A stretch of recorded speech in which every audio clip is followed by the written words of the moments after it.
Hi friends, నా పేరు విజయ్. ఈరోజు మీకు నేను Xiaomi Redmi Note 4 64GB hard reset ఎలాగో ఎక్స్ప్లెయిన్ చేస్తాను. సో ఫ్రెండ్స్, మనలో చాలామంది మొబైల్స్ కొన్నాక ఎన్నో ప్రాబ్లమ్స్ ఫేస్ చేస్తూ ఉంటాం. సో వాటన్నిటికీ ఒక సొల్యూషన్ ఉంది. అది ఏంటి అని అంటే హార్డ్ రీసెట్. సో మనం ఏదైనా ఒక ప్రాబ్లం ఫేస్ చేస్తున్నాం. ఎలాంటివి అంటే మొబైల్ హ్యాంగ్ అవ్వడం, స్ట్రక్ అవ్వడం, ఆటోమేటిక్గా రీస్టార్ట్ అవ్వడం, గార్బేజ్ ఫైల్స్, టెంప్ ఫైల్స్ ఎక్కువగా స్టోర్ అయ్యి మెమరీ చూపించకపోవడం, అంటే మెమరీ లేదని చెప్పడం, అలాగే యాప్స్ సరిగా ఓపెన్ కాకపోవడం, ఇంటర్నెట్ స్లోగా ఓపెన్ అవ్వడం, లేదంటే సపోర్ట్ చేయకపోవడం కొన్ని యాప్స్. సో ఇలా చాలా రకాల ప్రాబ్లమ్స్, ఎస్పెషల్గా ప్యాటర్న్ లాక్. సో చాలామంది ప్యాటర్న్ లాక్ పెట్టి మర్చిపోతూ ఉంటారు. సో అలాంటప్పుడు ఈ హార్డ్ రీసెట్, దీన్ని ఫ్యాక్టరీ రీసెట్ కూడా అంటారు, మనకు ఎంతగానో యూస్ఫుల్గా ఉంటుంది. సో దీనికోసం ఎక్కడ మొబైల్ షాప్స్ వెతుక్కుంటూ వెళ్ళి డబ్బులు ఖర్చు పెట్టి సాఫ్ట్వేర్ కొట్టించడం లాంటివి చేస్తూ ఉంటాం. సో అది ఎలాగో ఈరోజు నేను ఎక్స్ప్లెయిన్ చేస్తాను మీకు. ముందుగా మన మొబైల్ని మనం స్విచ్ ఆఫ్ చేసేద్దాం. So first switch off button నొక్కండి. సో స్విచ్ ఆఫ్ నొక్కిన తర్వాత మొబైల్ స్విచ్ ఆన్ చేద్దాం. బ్యాటరీ కూడా ఛార్జింగ్లో ఉండాలి ఫుల్గా. ఓకే, ఛార్జింగ్ సగం పెట్టి ఉండొద్దు.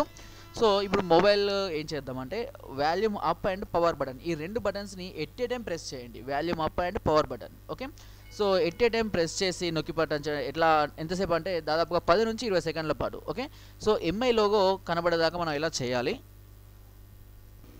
ఎంఐ లోగో కనబడగానే రెండు కీస్ని ఒకేసారి వదిలిపెట్టేసేయండి. ఓకే, రెండు కీస్ని లీవ్ చేసేయండి. ఓకే, సో తర్వాత మనకు అది లాంగ్వేజ్ సెలెక్షన్ అవుతుంది. లాంగ్వేజ్ సెలెక్షన్ వచ్చేసి ఇంగ్లీష్ సెలెక్ట్ చేసుకోండి. ఓకే, సో కొన్ని సందర్భాల్లో ఏమవుతూ ఉంటుందంటే మనకు ఈ మెనూ కనుక అంటే లాంగ్వేజ్ సెలెక్షన్ ఓపెన్ కాకపోతే ఏం చేయండి అంటే ఎంఐ లోగో రాగానే ఓన్లీ పవర్ బటన్ వదిలేసి వాల్యూమ్ బటనే నొక్కి పట్టి ఉంచండి. ఓకే, సో అప్పుడు మనకు కొన్ని సందర్భాల్లో లాంగ్వేజ్ సెట్టింగ్ ఓపెన్ అవుతాయి. Okay, so language English select చేసుకున్న తర్వాత మెయిన్ మెనూ ఆప్షన్ సెలెక్ట్ చేసుకుంటాం. సో మెయిన్ మెనూ సెలెక్ట్ అయిన తర్వాత ఇక్కడ 4 ఆప్షన్స్ ఉన్నాయి మనకు. ఒకటి రిబూట్, వైప్ రీసెట్ అని, ఇన్స్టాల్ అప్డేట్ అని, పవర్ ఆఫ్ అని ఆప్షన్స్ ఉన్నాయి.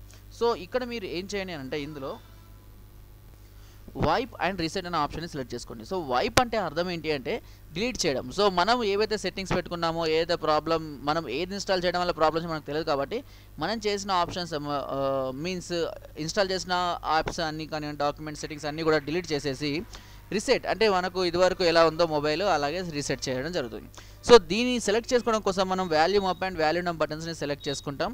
సో అలాగే కన్ఫర్మ్ చేయడం కోసం పవర్ బటన్ని మనం యూజ్ చేసుకుంటాం. ఓకే, సో ఇప్పుడు ఈ wipe and reset option select చేసుకున్న తర్వాత మనకు ఈ విధంగా వస్తుంది. ఇక్కడ చూడండి, రీసెట్ సంబంధించిన options wipe cache, wipe user data, wipe all data, wipe SD card, so backup to me. ఇక్కడ మనం ఏం చేయాలి అంటే ఇందులో wipe all data, so wipe all data అనే ఆప్షన్ని మీరు యూజ్ చేసుకోండి.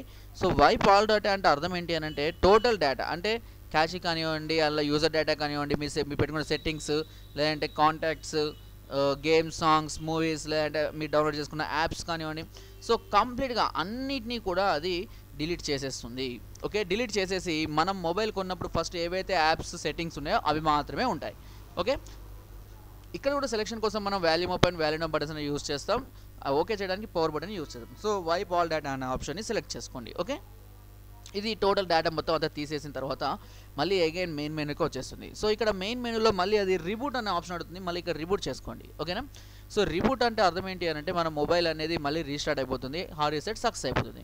సో అప్పుడు ఏమవుతుందంటే మళ్ళీ మొబైల్ ఆన్ అయినప్పుడు మనం కొత్త మొబైల్ బాక్స్ నుంచి తీసినప్పుడు ఏవైతే సెట్టింగ్స్ అడిగిందో అంటే నెట్వర్క్ కానివ్వండి, ఈమెయిల్ ఐడి, పాస్వర్డ్ కానివ్వండి, లాంగ్వేజ్ సెలెక్షన్, టైము, ఇవన్నీ అడుగుతుంది. అవన్నీ కూడా కరెక్ట్గా సెలెక్ట్ చేసుకున్న తర్వాత మీ మొబైల్ కొన్నప్పుడు ఏ విధమైనటువంటి స్పీడు, పర్ఫార్మెన్సు, కెపాసిటీ, మెమొరీ ఉన్నాయో అవన్నీ మళ్ళీ యాస్టీస్గా అలాగే ఉంటాయి. అంతే ఫ్రీక్వెంట్గా మళ్ళీ దాన్ని మనం వాడుకోవచ్చు. సో ఈ విధంగా మనం హార్డ్ రీసెట్ చేసుకోవడం వల్ల మళ్ళీ మన మొబైల్ని మనం మోడల్ స్టేజ్కి తీసుకొని రావచ్చు. ఓకే, సో ఫ్రెండ్స్, నా వీడియో కనుక మీకు నచ్చినట్టయితే ఒక లైక్, ఒక షేర్ చేయండి. మరిన్ని వీడియోస్ కోసం సబ్స్క్రైబ్